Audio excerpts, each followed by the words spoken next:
Nous sommes là aujourd'hui puisque nous sommes plusieurs acteurs du secteur de la santé et de l'action sociale. Nous avons une première réunion qui s'est tenue à Montreuil, où nous avons, suite à cette réunion, sorti un communiqué en intersyndical, médical, paramédical, mais aussi avec d'autres acteurs qui sont les collectifs. Alors je vais tous les citer pour que vous puissiez voir que nous sommes très nombreux sur ce communiqué.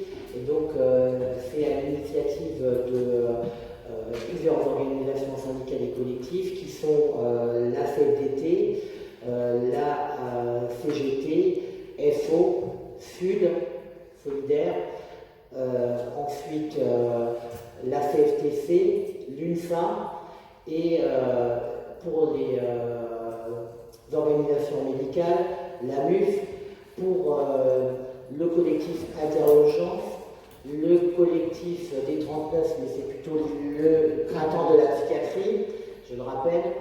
Et ensuite, nous avons aussi aujourd'hui la présence du collectif Interhôpitaux, en la présence de M. Grimaldi.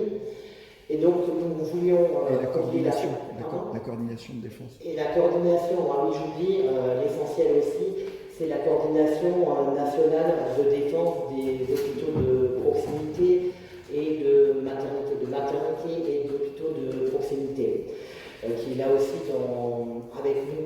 Donc nous avons décidé ensemble de soutenir tous les mouvements actuels qui se mènent dans les établissements. Vous savez que nous dénonçons tous les uns et les autres la situation catastrophique actuellement que subit l'hôpital public et les services, notamment d'urgence. D'ailleurs, le collectif d'urgence est présent ici. C'est aussi le mouvement des urgences qui a fait émerger ces derniers mois la situation de l'hôpital en général. Nous avons actuellement 270 établissements en France, services d'urgence qui sont en mouvement de grève depuis maintenant le mois de mars à peu près. Ce mouvement s'amplifie de plus en plus puisque se rejoignent tous les jours d'autres établissements à ce mouvement, mais au-delà du mouvement des urgences, on a d'autres établissements maintenant, d'autres secteurs qui se mettent en action, en mobilisation et en grève, puisque nous avons maintenant des hôpitaux de la psychiatrie comme Rouvray qui est en mouvement, et plus largement, c'est tout l'hôpital et tous ces services qui maintenant sont dans un mouvement large qui dénonce la situation de nos établissements. Nous allons poursuivre des modes d'action et nous allons cet après-midi nous réunir justement pour décider d'une journée qui pourrait être une journée qui pourrait s'appeler journée morte dans la santé et de l'action sociale, et nous déciderons donc ensemble de construire cette journée qui pourrait se situer début novembre.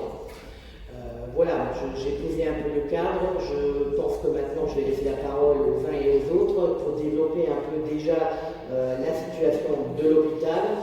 Ce que je voulais encore dire, c'est que nous partageons un socle revendicatif commun, notamment sur trois grandes thématiques qui sont déjà d'obtenir rapidement dans les établissements des effectifs en personnel de manière pluridisciplinaire immédiatement.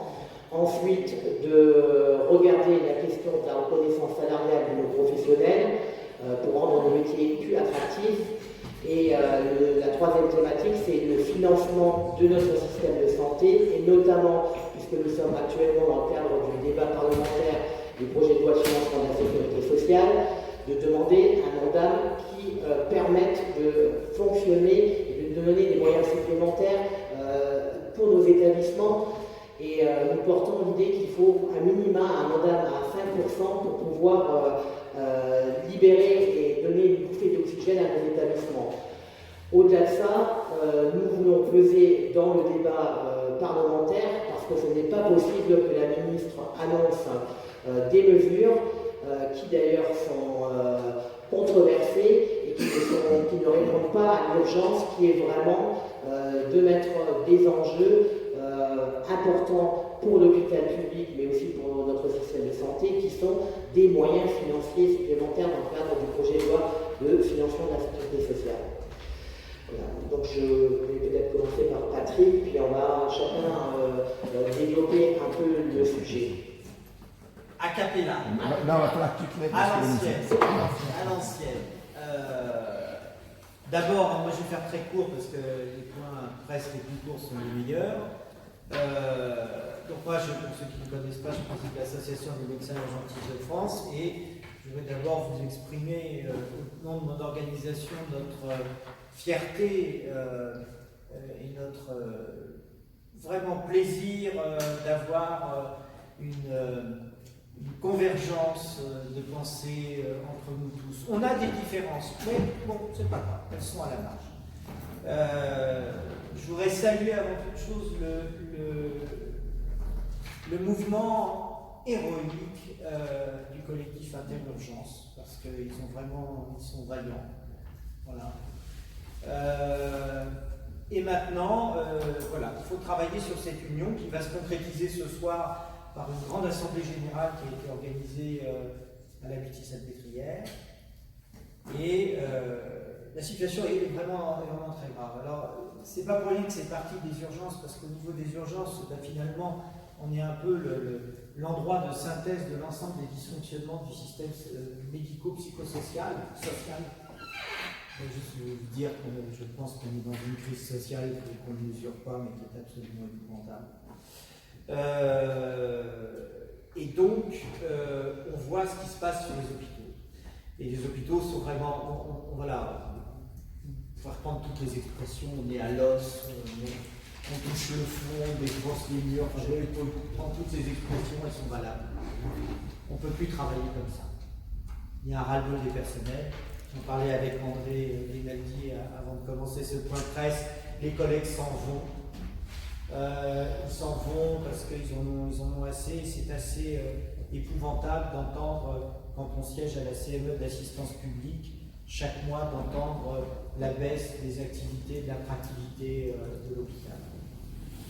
On est tous d'accord ici, tous avec nos parcours différents, avec nos idées différentes, mais là encore à la marge, sur le fait que le budget qui est voté pour les hôpitaux fait que d'un coup on est en récession et que cette récession, qu'ils le disent, si le but c'est de privatiser tout le système, qu'ils le disent, et c'est une confrontation politique.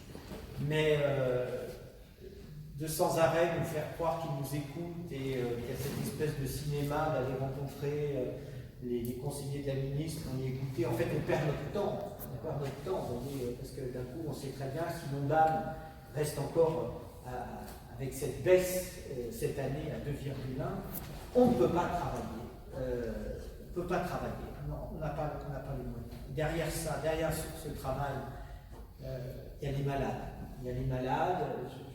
Je vous le redis, nous sommes dans une crise sociale majeure. Il y a le problème de l'accès aux soins se pose vraiment de manière criante dans un certain nombre de régions. C'est pour ça qu'il faut protéger. Ça a été annoncé par le président de la République quand il a dit on ne ferme plus les hôpitaux de proximité. En fait, je vous signale juste que les fermetures continuent, les services continuent à fermer, la reine à nu, et c'est le truc en même temps qui est en fait insupportable. Voilà. Qu'est-ce que je peux vous dire d'autre? C'est que vraiment on espère que on va tous avoir l'envie de concrétiser un mouvement très fort en novembre. Je pense qu'il faut taper du poing sur la table. C'est pas pour dire qu'eux sont les méchants et que nous sommes les gentils, c'est juste parce que je pense que si nous on ne dit pas que les malades sont dans une souffrance, vous ne pouvez pas avoir une manifestation des malades dans la rue. Ils peuvent nous soutenir, mais ils ne peuvent pas venir manifester. Donc on a une responsabilité vis-à-vis d'eux, une responsabilité